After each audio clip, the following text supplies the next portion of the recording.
This is a city with 1,000 years of history and a stage of epic drama and intrigue. For 800 years, it witnessed a storm of swords and spears, and for half a millennium, it has thrived as a thriving commercial hub. This city is a living relic of China's modern history. It is home to the renowned Tongcheng Literary School and considered the birthplace of China's modern military industry. Standing at a strategic gateway of the Yangtze River, it once marked the divide between the rival Wu and Chu states. Today, Anqing, meaning peaceful celebration, is a place of stability, yet it still holds firm to its time-honored traditions. 吃包子啦！吃包子啦！阿姨，我要吃这个包子。啊！ These beef-filled buns from Anqing's South Gate are a rare culinary treasure of this ancient city. The dough is made from wheat grown in northern Anhui province, while the filling is a mixture of locally sourced tofu and beef. This follows a classic Jiangsu zhejiang cooking tradition. The result is a bun that carries the savory essence of Nanjing's beef pot stickers and the light crispiness of Shanghai's pan-fried buns. Humble yet unique, they are a fitting symbol of the Anqing people and their geographical location. Anqing sits on the northern bank of the Yangtze, the first city along the river's lower reaches. The Dabie Mountains stretch across Henan, Hubei, and Anhui, serving as the watershed between the Yangtze and Huaihe rivers. Anqing's Tianzhu Mountain is part of the eastern extension of the Dabie Mountains. At its foot lies an ancient pottery production site, with a history spanning thousands of years. This is the last remaining active kiln in Dumu Township. Archaeological discoveries reveal that Dumu Township's pottery-making traditions date back an astonishing 6,000 years. 我们的作品出来了，不咬的时候温度高一点。这是我们这儿一种最传统的陶器，这是惯形鼎，鼎是古代烹饪器。这和我们附近薛家岗遗址出土的生活陶器器型是一样的。 At the foot of Tianzhu Mountain lies the Shuijia Gang archaeological site, a significant Neolithic site along the Yangtze River.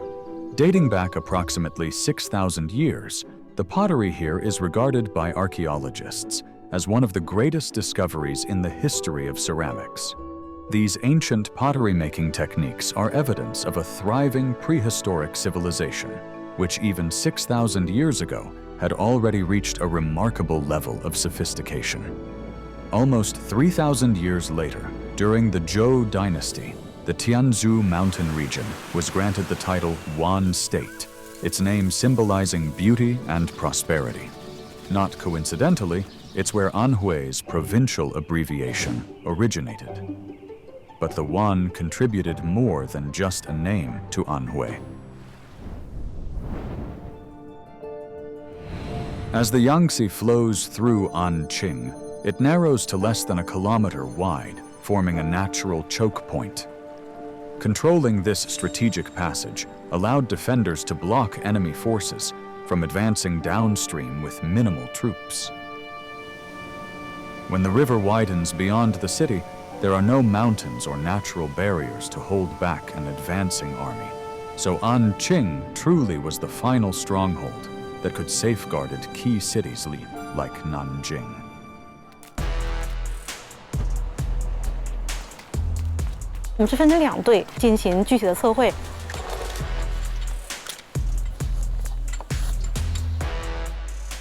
Born and raised in Anqing, Chen Chen is a lecturer in urban planning. To her, Anqing has never been a flat riverside city, because since childhood, she's always heard people reference its 9 peaks and 13 slopes. 我们安庆古城里有9个地势较高的地方，我们叫9头。沿着头向下就是有13道缓坡，所以呢，我们叫九头13坡。这也形成了我们安庆古城的基本格局。Designed for strategic military defense, Anqing's old city was built according to the landscape. Its fortifications were strategically placed on elevated points, and each one was able to support the other in times of war. The streets and alleys were carved along the slopes, creating an intricate, multi-layered defense system. Even the city's central axis, extending from the slopes to the riverbank, was deliberately designed in a winding S shape rather than a straight path, yet another strategic decision made to bolster its defenses. According to urban planner Xu Xiaofei, Anqing is a marvel of ancient Chinese military city planning. 所谓的金带其实就是我们的衣襟和腰带，控引金带其实就是以长江为防线和纽带，在长江沿线布置关键的城市，进而形成一个城市带。在历史上，我们有长江五虎，其实就是我们的重庆、武汉、安庆、南京、上海。而安庆又在于这长江五虎的这样的一个中间的一个位置，它是起到了一个桥梁的引导的这样的一个作用。Legend has it that the old city of Anqing was shaped like a boat. At its bow stood a towering pagoda, resembling a mast with the sails unfurled against the wind. This iconic structure is the Zhenfeng Pagoda, the city's most recognizable landmark. Standing almost 65 meters tall, Zhenfeng Pagoda was a strategic watchtower, offering a clear view of enemy movements on the Yangtze. Built in the Ming Dynasty, it remained the tallest structure along the river for over 300 years, earning the title the greatest pagoda of the Yangtze. Every morning at 6, vegetable farmers from the southern bank of the Yangtze take the first ferry across the river to sell their produce in Anqing. 小时候读书在那边边界坐船。 Beneath Zhenfeng Pagoda lies a ferry dock once known as Yicheng Dock. 800 years ago, during the Southern Song Dynasty, the city of Anqing was built around this very point, which is why it's been said, first came Yicheng Dock, then came Anqing City. Just 600 meters north of the ferry dock stands Daopashi Street, known as the busiest street of Anhui.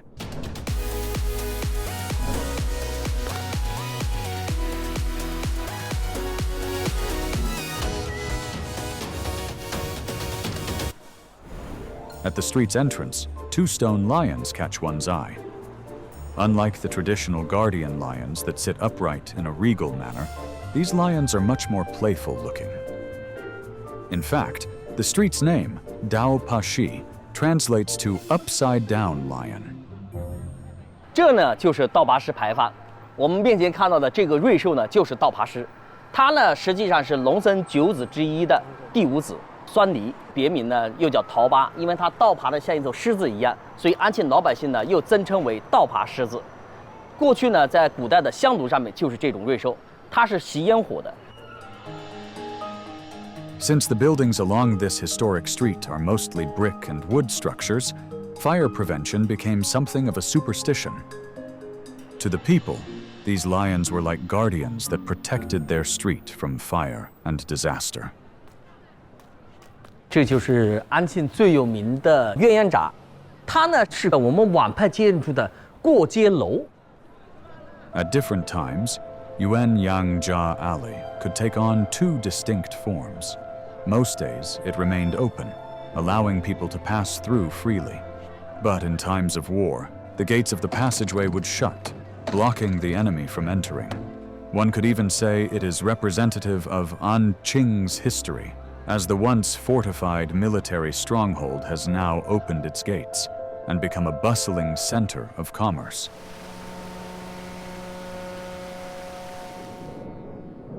As the Yangtze flows into Anhui, it squeezes between the Dabi Mountains to the north and Mount Jiuhua to the south. Upon reaching Anqing, the river bends, causing the current to slow, creating a deep, navigable waterway open year-round. This made Anqing a key port city along the nearly 500-kilometer stretch between Hankou and Nantong. For a long time, Anqing served as a major trade hub on the Yangtze River, with salt and timber coming from upstream and silk and textiles from downstream. Meanwhile, local products such as rice, tea, and medicinal herbs were transported via inland waterways like the Wan and Qian rivers before being shipped across the country. Once goods arrived at the docks, they were quickly transported to Daopashi Street for storage and redistribution. Here, merchants processed, traded, and sold their products, creating a thriving commercial network. During the Ming and Qing dynasties, Daopashi Street was lined with hundreds of bustling shops along its 440-meter length. Even at that time, customers from outside Anqing didn't have to pick up their goods personally. Much like modern-day online shopping, they could place their orders remotely and receive them through an early form of postal delivery. 明清时期的道巴斯老街呢，有很多的老字号。如果穿越到过去，我会买上安庆的土特产品，走个几十米来到这里，将它邮寄到全国。这个地方呢，就相当于今天的电商快递公司，它就是创办于1899年的大清邮局。因为这条老街呢是安徽第一街，商贾云集，物流量特别大。当年的开办的前3个月，这里的邮政总量达到了6000件。创办到第3年，它的邮件总量达到了6万多件。在这样的背景下呢，芜湖的邮政总局就迁移到了这里，成为了安徽邮政总局。In 1919, Anqing established one of China's earliest postal savings bureaus, a precursor to today's Postal Savings Bank. This institution not only provided financial services for merchants, but also bore witness to a century of Anqing's commercial prosperity. 大叔，帮我称一下吧，看看多少斤。Qin Wuyan is a merchant in Anqing's old city. In her spare time, she enjoys preparing authentic Anqing-style dinners for her family and friends. Every time she holds a gathering, it's always a lively affair. Many of her guests are fellow merchants from nearby shops. In Anqing's old city, business owners have long upheld a tradition of mutual support, fostering a close-knit commercial community.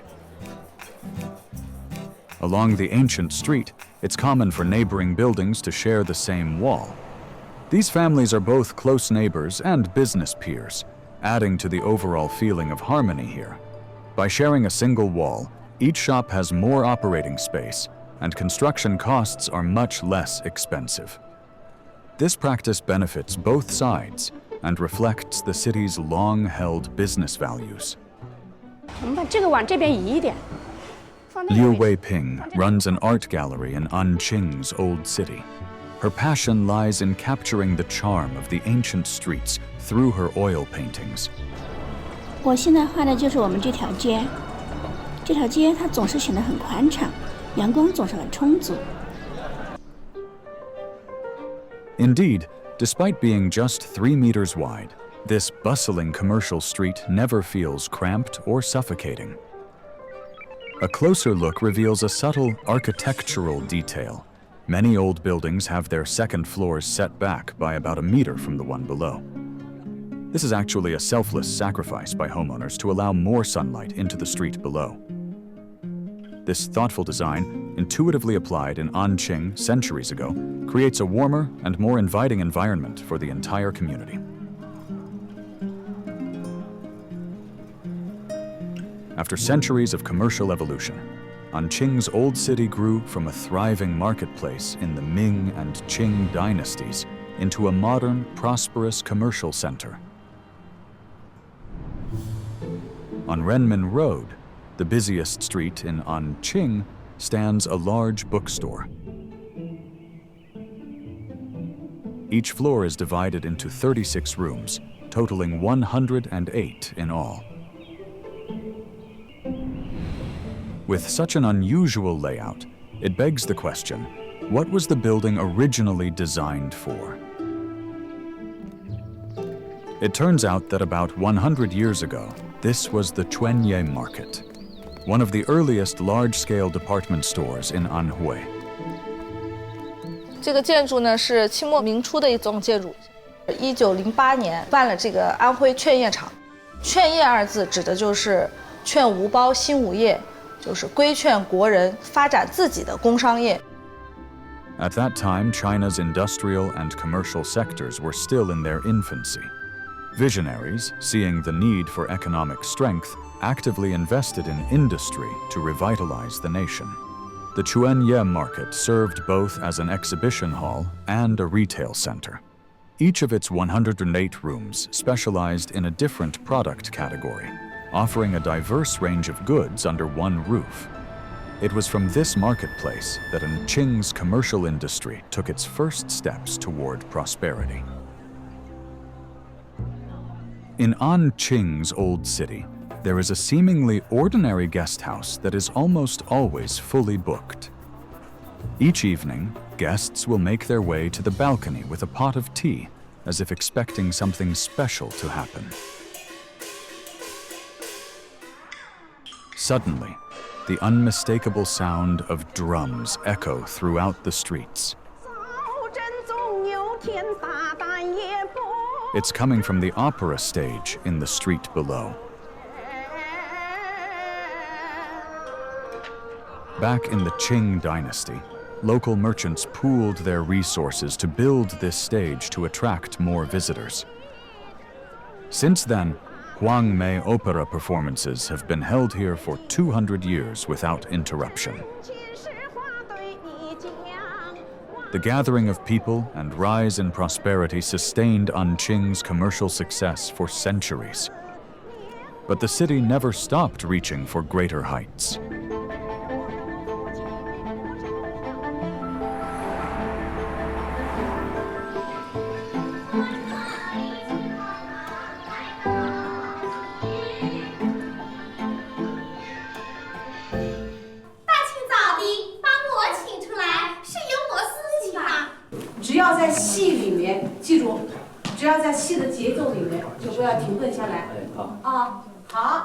According to opera instructor Guo Xiaozhen, the most important thing her students must learn is how to master the Anqing dialect. 安庆方言的特色就是语音平缓，因此决定了黄梅戏唱腔的流畅、易懂、易学、易唱，很接地气。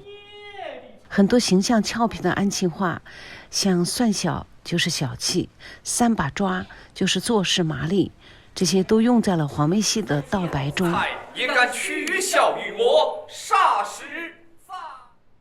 The use of this local speech in Huangmei Opera has made it one of the most popular opera forms in the Yangtze, Huaihe region. Guo Xiaozhen once played one of the main characters in the television adaptation of Dream of the Red Chamber, one of the 4 great classical novels of Chinese literature. Her transition from actress to educator came when Anqing Normal University established a dedicated program for Huangmei Opera. 安庆是一座有戏的城市，一座黄梅城，满城戏中人。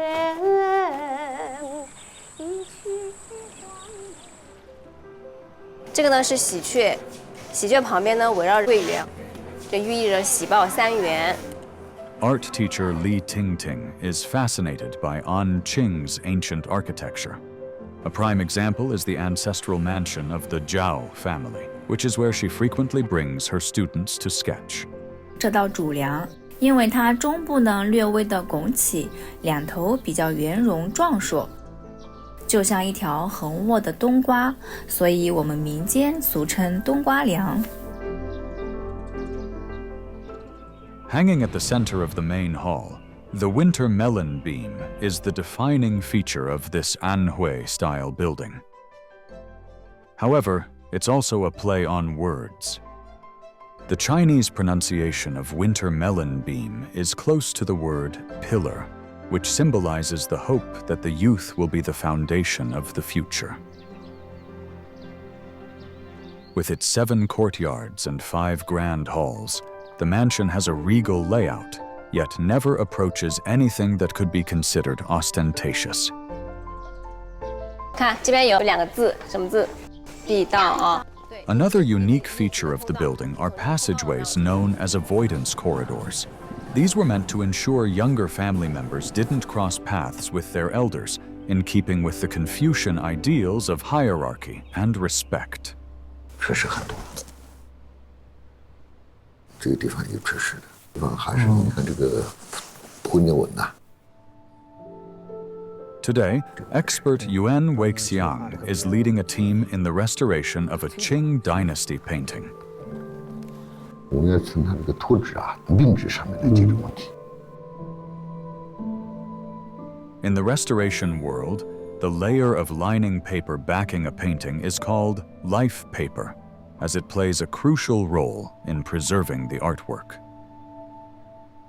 To properly repair this delicate backing, Yuan Weixiang turns to Wang Bolin, a master artisan of mulberry bark papermaking.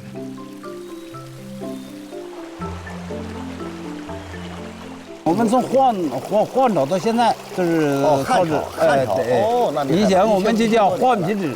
The ancient papermaking tradition of Yueshi County, Anqing, owes its origins to the region's unique geography, which nurtures a unique tree species. 这就是我们的，像我们这个桑树，就是野生的，不是家里养成的。我跟养成的桑树不一样。野生的这个桑树皮，它的纤维长，所织出来的密度很好。哦，这个纤维很厉害哦，拉力很大的。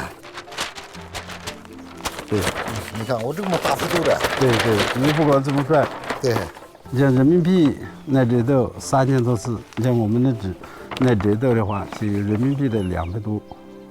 The fibers of wild mulberry bark can reach up to 14 centimeters, 4 times the length of the fibers found in blue sandalwood bark, the material traditionally used for zhuan paper.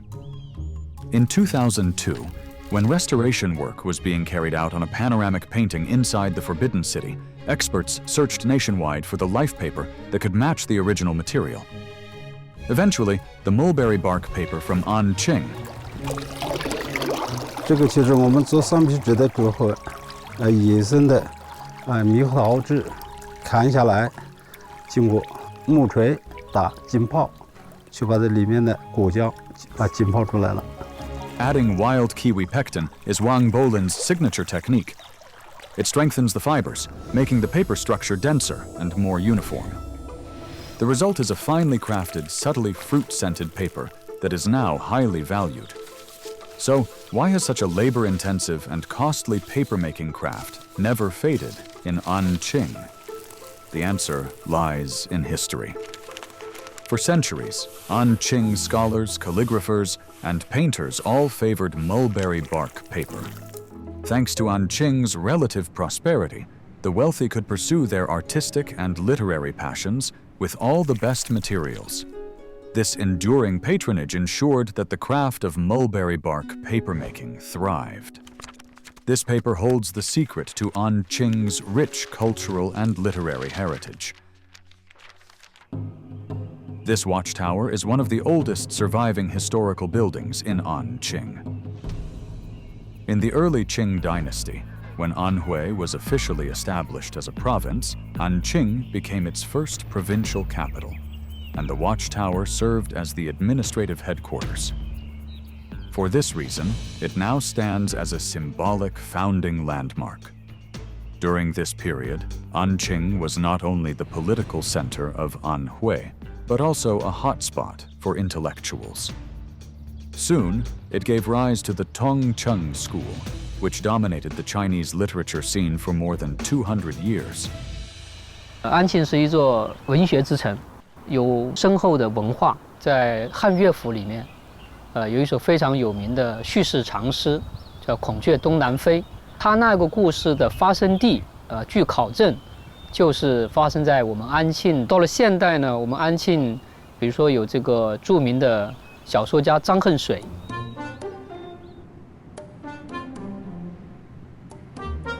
Zhenfeng Pagoda, a master of serialized fiction, was born in this small village at the foot of Tianzhu Mountain in Tianshan, Anqing. Over his lifetime, it inspired 18 of his novels. He left behind more than 10 pen names related to Anqing, including Man of Tianzhu Mountain and Son of Tianshan. A true ambassador for his hometown, in 1941, he even wrote a promotional feature for Tianzhu Mountain in Shanghai's China Traveler.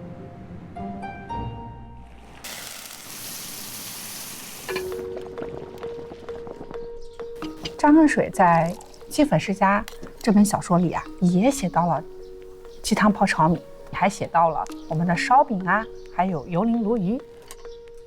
The dishes described in Zhenfeng Pagoda's works have become must-try specialties for visitors to Anqing. Thanks to his literature, the city's landscapes, customs, and traditions are being rediscovered every day. 文学呢，它是一个长期的工程，就是它是需要慢慢的滋养。那么这个滋养的前提就是你要有这种非常开放的这种环境，是吧？你看安庆在长江边上，它的整个文化的这个环境是非常开放的，非常包容。Anqing's place in Chinese literary history is further cemented by Yu Dafu's depiction of Linghu Lake and Haizi's dreamlike description of his hometown. 给安庆孩子，5岁的黎明，5岁的马，你面朝江水坐下，四处漂泊，下湖岸水手上。好，观众。 In Anqing, dock workers often refer to the 1,000-year-old dock with a century-old port. In 1861, Zheng Guofan established China's first state-run military industry, the Anqing Arsenal. In 1862, China's first domestically manufactured steam engine was successfully built here, cementing Anqing Port's status as the birthplace of China's modern military industry. Today, Anqing Port remains a vital deep-water hub on the northern bank of the Yangtze. Handling an annual throughput of 22 million tons, it ranks among the top 10 ports along the Yangtze River.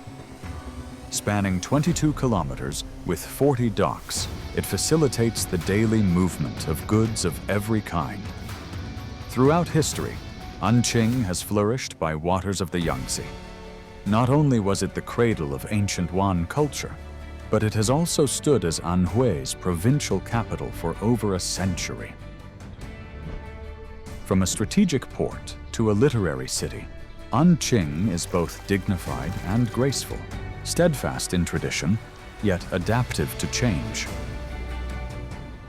Like many of China's cities, despite its many transformations, Anqing continues to preserve the past while forging boldly ahead into the future.